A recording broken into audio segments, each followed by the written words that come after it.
Maybe I shouldn't order anything. I don't have enough. Charles whispered the words while counting crumpled dollar bills with trembling hands, his gray beard hiding the flush of embarrassment creeping up his neck. He sat hunched at the corner of the bar, looking like someone who'd slept under a bridge-worn sweater with holes in the elbows, jeans stained with what might have been motor oil, boots scuffed beyond repair. Ryan Mitchell, the bartender with the perfectly styled hair and the Savannah accent, rolled his eyes from across the bar. He'd been ignoring this customer for 20 minutes, serving the lawyers in tailored suits instead, the ones who ordered top-shelf bourbon without looking at prices. But Helen J. Adams had been watching. She was on hour 11 of her shift, her second job of the day, with her apron tied neatly and her hair pulled into a perfect bun despite the exhaustion behind her eyes. She'd seen this game before, how certain customers got treated like royalty while others were made to feel invisible. Something about this man's tired face, the way he carefully smoothed out those wrinkled bills, reminded her of the mirror she'd looked into that morning. She walked over. "What can I get you, sir?" she asked, her voice warm despite the fatigue. Just the bar fries," he said quietly, pointing to the cheapest item listed. "And water, please." Helen nodded, placed the order, and watched as he counted his money again. His lips moved silently. 5 ones, 3 crumpled 5s, 67 cents in change. His shoulders sagged. When she returned with the plate, he looked up at her with something close to shame. "Maybe I shouldn't order anything. I don't have enough. I'm sorry." What she did next left him completely frozen. Helen slid the plate across the polished wood, placed a fork beside it, and said quietly but firmly, "I'll pay. Please eat." Charles stared at her, unable to form words.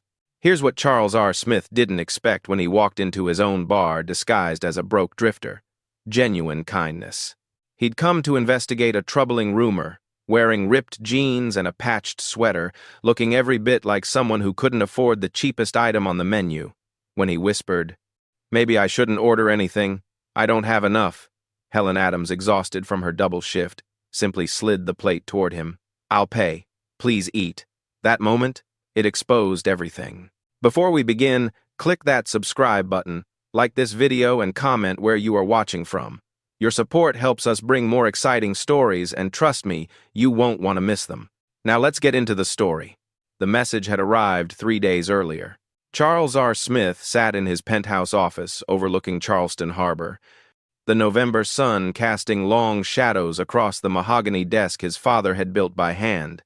It was 7:30 p.m. on a Friday, and the historic district below had shifted into its evening rhythm. Tourists, strolling cobblestone streets, couples heading to dinner, the city alive with weekend energy. He should have been home. Should have been resting before the investor meeting scheduled for Monday. But the email he'd received that afternoon sat open on his laptop screen, the words burning into his mind no matter how many times he read them. Subject: "You need to see this yourself." Sender: anonymous. Message: "Your staff at Harbor Lane treats customers differently based on how wealthy they look.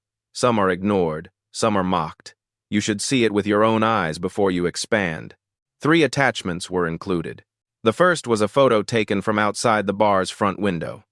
A well-dressed couple being greeted immediately at the door by Ryan Mitchell, the head bartender Charles had hired 8 months ago.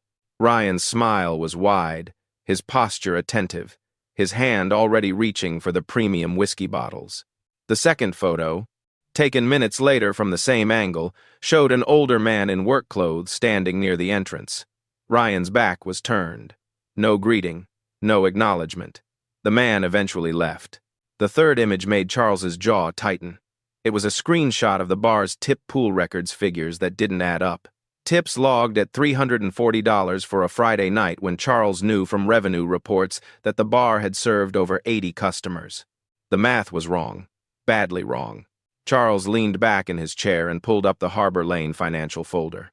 On paper, everything looked strong. Revenue had climbed 15% since the summer. Online reviews averaged 4.6 stars. Weekends were fully booked through December. The Charleston location was his flagship, the prototype he planned to replicate in Atlanta, Dallas, and Phoenix. Investors were ready. Contracts were drawn. But then he opened the HR file. In the past 6 months, 11 employees had quit from Harbor Lane, 11 people from a staff of 22. The turnover rate had spiked 310% compared to the previous year. He clicked through the exit interviews, scanning hastily typed notes. Personal reasons. Scheduling conflicts? Better opportunity elsewhere. But 3 mentioned something else before the notes abruptly ended. Issues with management declined to elaborate. Charles closed the laptop and stared out at the harbor. His father had opened the original Harbor Lane 35 years ago as a neighborhood gathering place, somewhere dock workers and lawyers could sit side by side and feel equally welcome. When his father passed 2 years ago, Charles had inherited the business and poured everything into honoring that legacy, expanding it, refining it, building something that would last. But now an anonymous message was telling him he'd lost control of the very thing he was trying to protect. He made his decision in less than 5 minutes.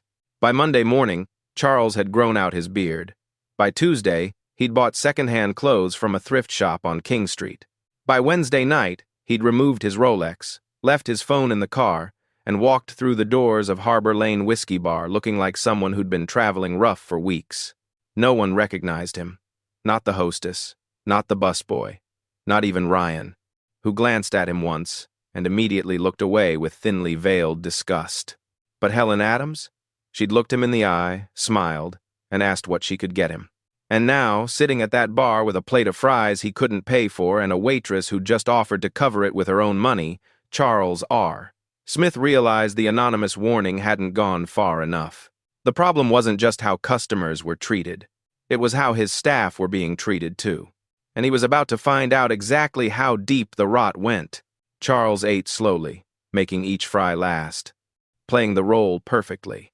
He kept his head down, shoulders hunched, occasionally glancing around like someone unfamiliar with upscale bars. But his eyes, hidden beneath the brim of his worn baseball cap, missed nothing. Ryan Mitchell moved behind the bar with practiced efficiency, but his attention was selective. A couple in business attire raised their hands, and Ryan was there instantly, charm dialed to maximum. "What can I get you folks? We've got a fantastic bourbon selection tonight." His smile was broad, genuine-looking. 3 seats down, a young man in a college sweatshirt waited. Ryan walked past him twice without acknowledgement. Charles noted it mentally. First pattern confirmed. Helen appeared beside him, refilling his water glass without being asked. "How's everything?" she asked softly. "Good. Thank you," Charles mumbled, keeping his voice rough, uncertain. She smiled that same warm expression she'd given him from the start and moved to the next table. Her apron pocket bulged slightly with order pads and pens, her movements efficient despite obvious exhaustion. A tourist couple near the window finished their drinks. The man pulled out his wallet, counted cash, and handed it directly to Helen. "Keep the change, sweetheart. You've been wonderful." "Thank you so much," Helen said, her face brightening.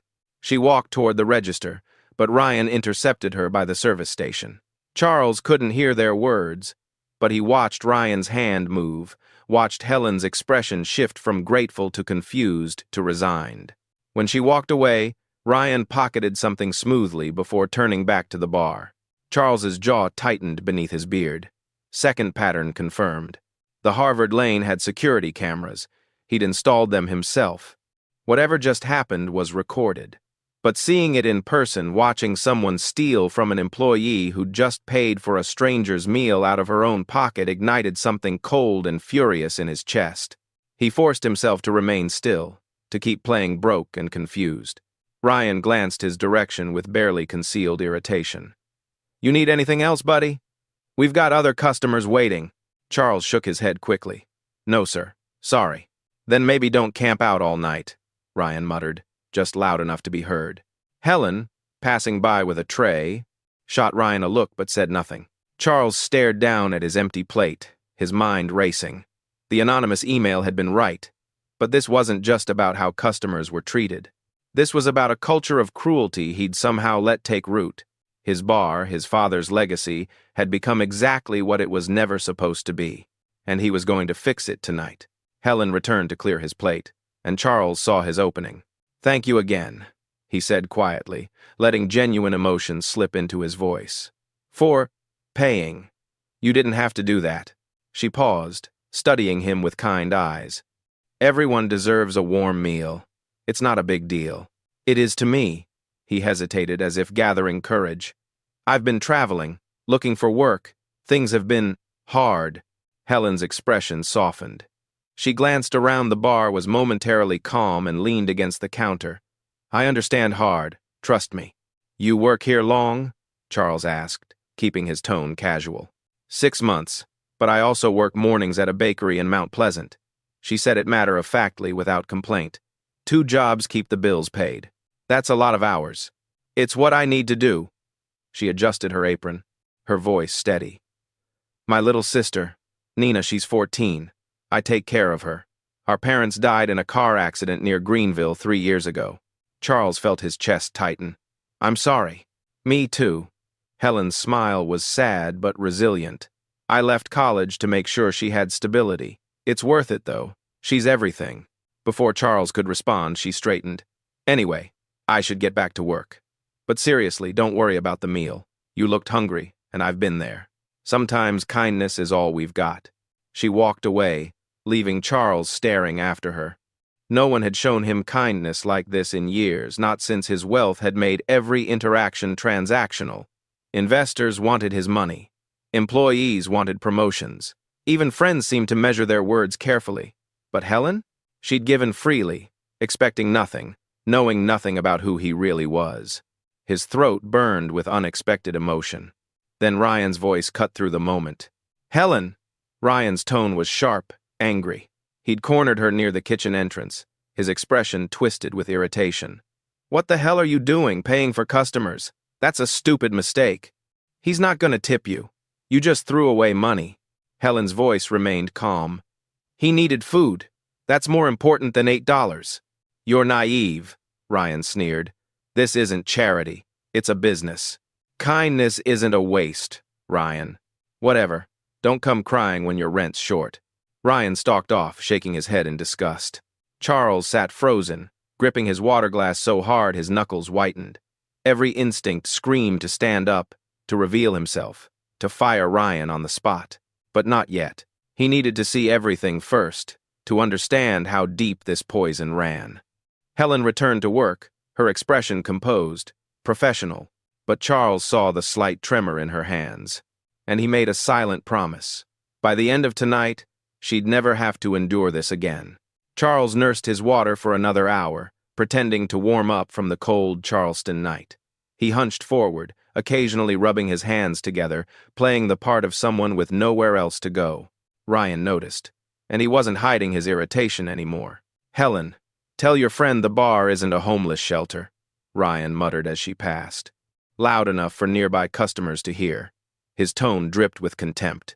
Helen's jaw tightened, but she said nothing.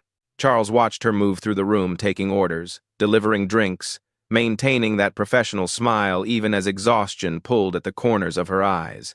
But he could see the toll, the slight pause before approaching Ryan's station. The way she kept her responses clipped and careful around him, the tension in her shoulders that hadn't been there 2 hours ago. Ryan rolled his eyes dramatically when Charles accidentally knocked his fork to the floor. Seriously? He said under his breath, just audible enough. Some people. A businessman in a gray suit flagged Ryan down, and instantly the bartender transformed, all charm, all attention. Absolutely, sir. I'll get that right away. The contrast was jarring.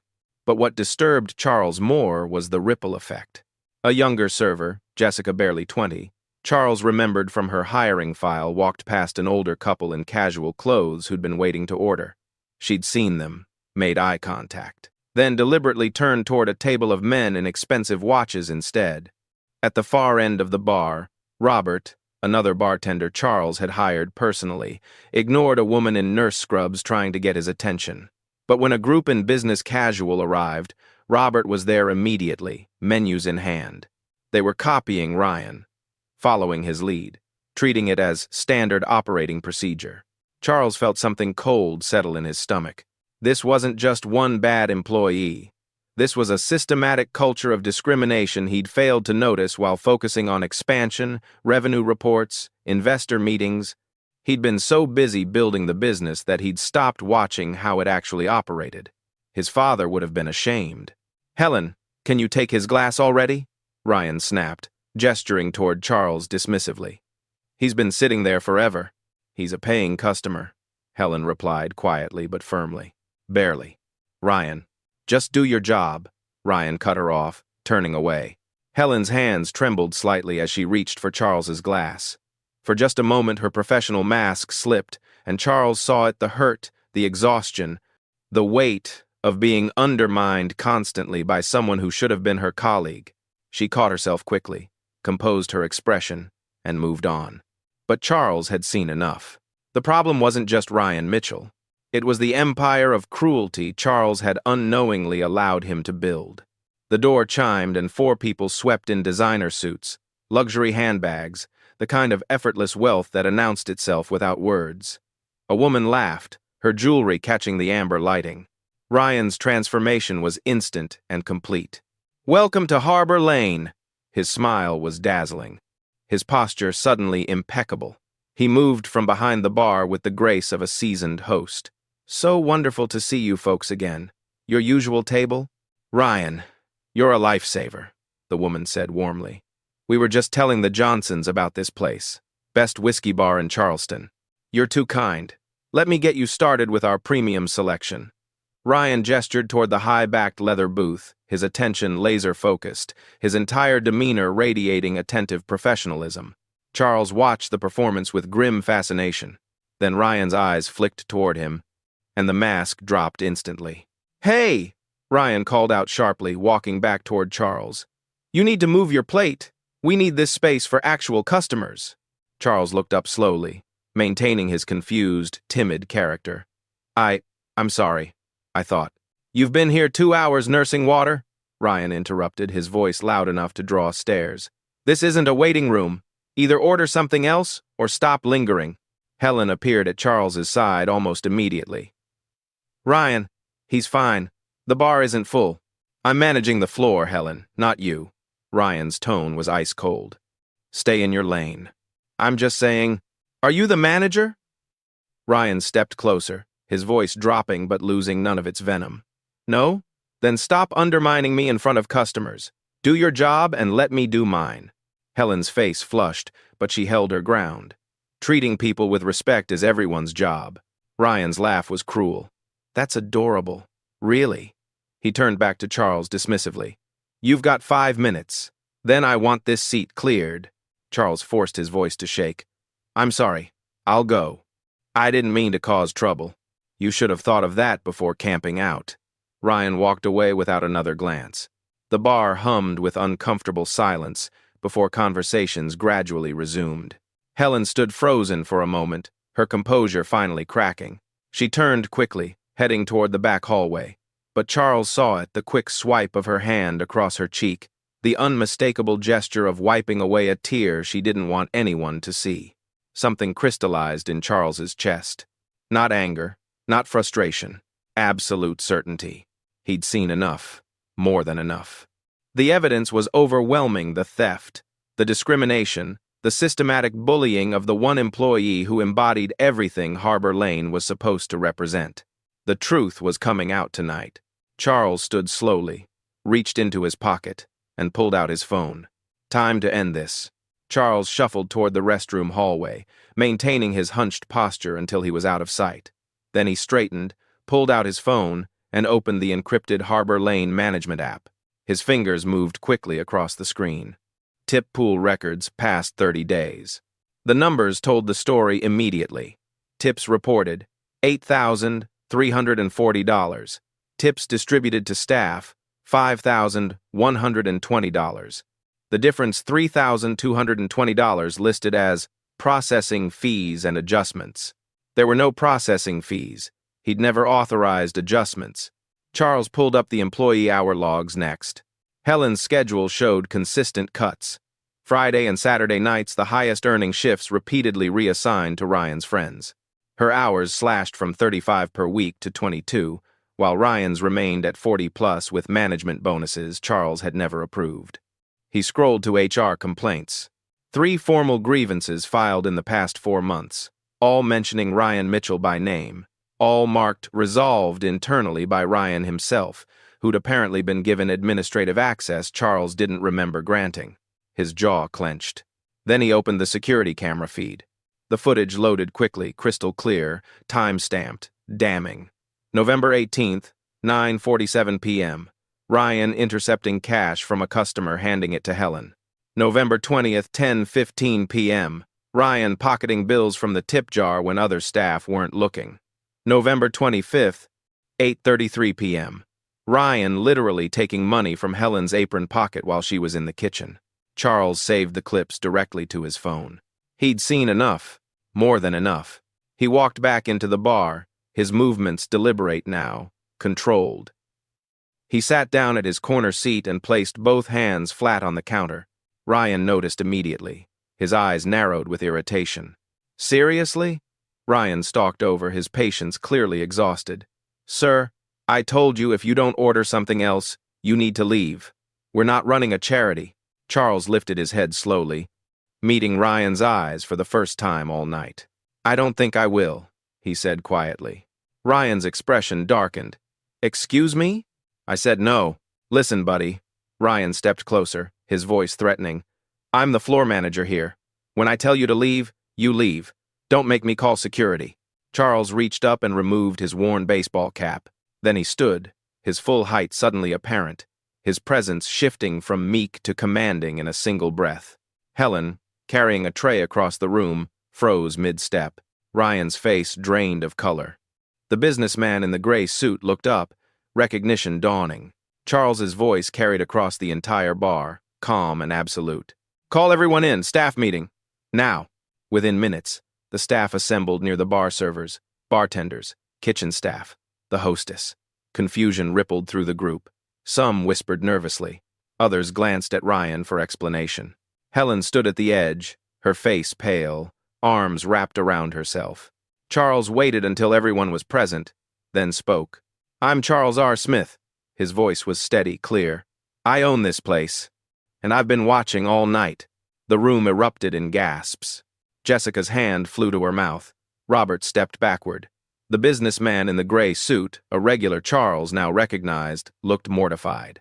Ryan's expression cycled rapidly through confusion, recognition, and panic before settling on forced confidence. Mr. Smith, sir, I had no idea. If I'd known... That's the point, Charles interrupted quietly.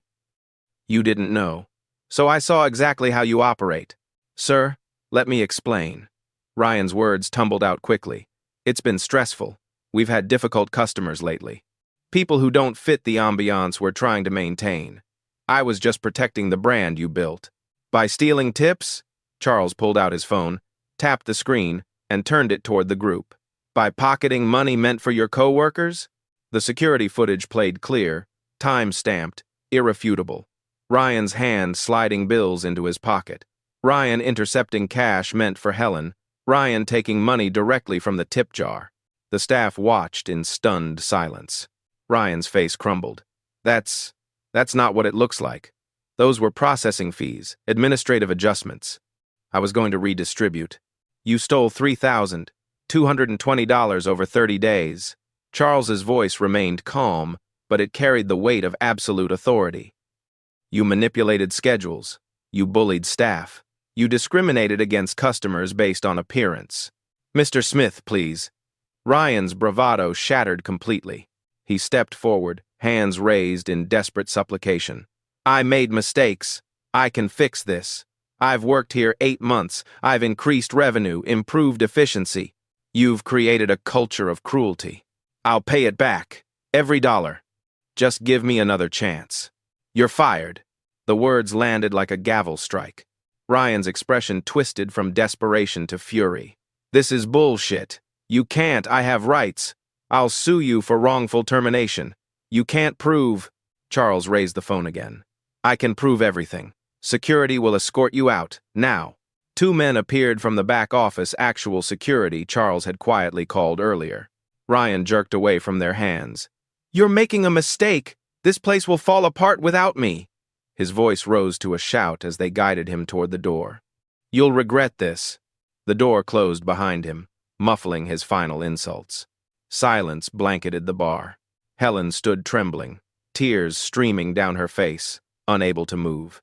Charles turned slowly, his eyes finding Helen among the gathered staff. She stood frozen, tears still wet on her cheeks, her hands trembling at her sides. Everyone was watching, the entire team holding their collective breath. "Helen," Charles said gently, walking toward her. "Come here, please." She moved forward hesitantly, like someone afraid the ground might disappear beneath her feet. Charles faced her fully, his expression soft but serious. "When I walked in tonight, I looked like someone who didn't belong here. Someone broke, someone easy to ignore." His voice carried through the silent room. "Most of your colleagues did exactly that. But you?" He paused.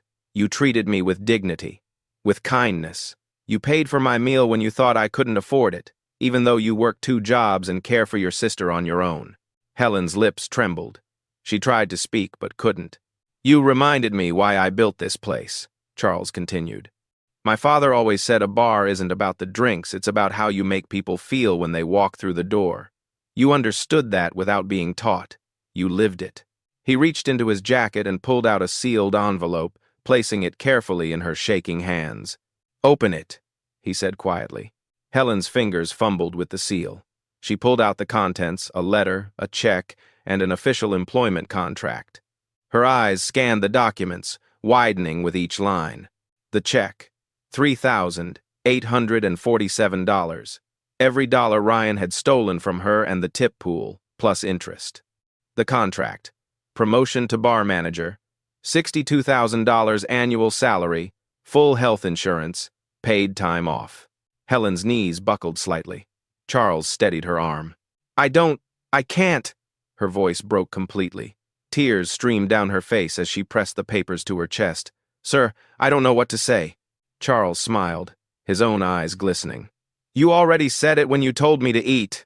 The room erupted. Applause thundered through the bar. Jessica was crying. Marcus whistled. The hostess rushed forward and hugged Helen tightly. Other staff members gathered around, offering congratulations, touching her shoulder, celebrating with genuine joy. Helen stood in the center of it all, overwhelmed, clutching the envelope like a lifeline, unable to stop crying. Charles stepped back, watching the scene unfold. For the first time in months, Harbor Lane felt like his father's bar again. Like home. Charles raised his hand and the room gradually quieted. "There are going to be changes," he announced, his voice firm but not harsh. "Effective immediately, all tips will be tracked transparently and distributed fairly. Schedules will be posted 2 weeks in advance with input from staff. Any discrimination against customers or employees will result in immediate termination. And I'll be here more often, much more often." Relief washed across faces. Shoulders relaxed. Jessica nodded vigorously. Marcus exhaled like he'd been holding his breath for months. "This bar was built on respect," Charles continued. "That's what we're returning to. Anyone who can't commit to that can leave now with 2 weeks severance. No hard feelings." No one moved. "Good," Charles said. "Then let's get back to work. We have customers waiting." The staff dispersed, energy renewed, voices lighter than they'd been all night. Charles touched Helen's elbow gently. "Walk with me?" They stepped outside into the cool Charleston night. The historic district glowed softly under street lamps, jazz music drifting from somewhere nearby. Charles turned to face her. "There's one more thing I didn't mention inside." Helen looked up, still clutching the envelope, her eyes red but hopeful. "I'm opening a second Harbor Lane in Atlanta next spring," Charles said. "When we do, I want you there as assistant general manager. Full relocation package, housing assistance, a future."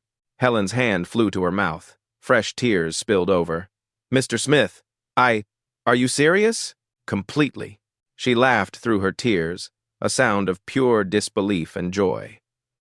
Can I call my sister?" "Of course." Helen pulled out her phone with shaking hands, dialed, and pressed it to her ear. "Nina? Nina, you're not going to believe this." Her voice broke. "Everything's about to change. Everything." Charles stepped away, giving her privacy, and walked slowly toward his car.